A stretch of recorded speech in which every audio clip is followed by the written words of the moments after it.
വായിക്കുന്നത് 10ാം ക്ലാസ്സിൽ നിന്ന് ഐമി സോണി. വത്തിക്കാൻ വാർത്തകൾ. വാർദ്ധക്യം, മറ്റുള്ളവർക്കായി പ്രവർത്തിക്കുവാനുള്ള അവസരം. പരിശുദ്ധ ലയോ 14 പാപ്പ.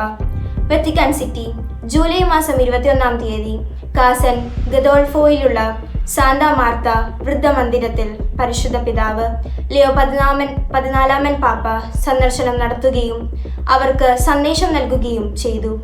വൃദ്ധരായവരുടെ പ്രാർത്ഥനകൾ നമുക്ക് സങ്കല്പിക്കുവാൻ കഴിയുന്നതിലും വളരെ വലുതാണെന്ന് പറഞ്ഞ പാപ്പ അവരുടെ പ്രാർത്ഥനകൾക്ക് നന്ദിയും അർപ്പിച്ചു.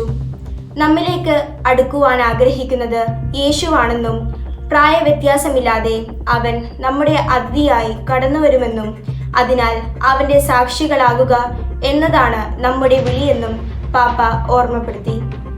നിങ്ങൾ ജീവിതത്തിൽ വളരെയധികം നൽകിയിട്ടുണ്ട്.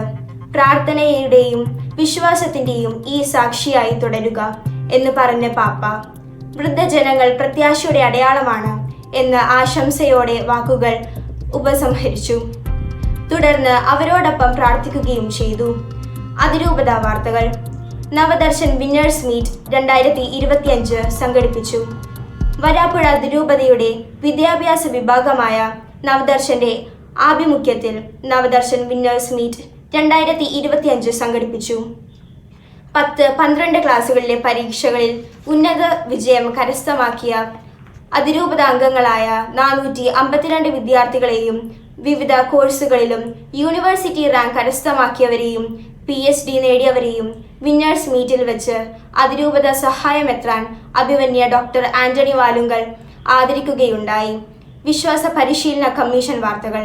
ലോഗോസ് ക്വിസ് രജിസ്ട്രേഷൻ അവസാന ദിവസം July 27. Little star personal accident policy ESSSഉം വരാപ്പുഴ അതിരൂപത വിശ്വാസ പരിശീലന വിഭാഗവും നാഷണൽ ഇൻഷുറൻസ് കമ്പനിയും സംയുക്തമായി ഒരുക്കുന്നു. Little star personal accident policy. കുഞ്ഞുമക്കൾക്കായി ഒരു കരുതൽ. അംഗത്വം 5 വയസ്സ് മുതൽ 18 വയസ്സ് വരെയുള്ള സൺഡേ ക്ലാസ് വിദ്യാർത്ഥികൾക്ക്.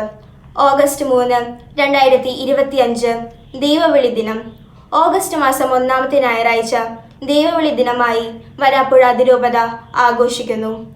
ആ ദിവസം വൈദികരെയും സന്യസ്തരെയും വൈദിക വിദ്യാർത്ഥികളെയും സന്യസ്താർത്ഥികളെയും പ്രത്യേകം ആദരിക്കേണ്ട ദിവസമാണ്.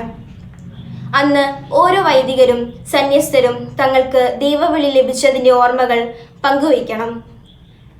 സാധിക്കുമെങ്കിൽ അന്നേ ദിവസം നിങ്ങൾക്ക് പരിചയമുള്ള വൈദികർക്ക് ആശംസാ കാർഡുകളും കൈമാറുകയും ചെയ്യണം.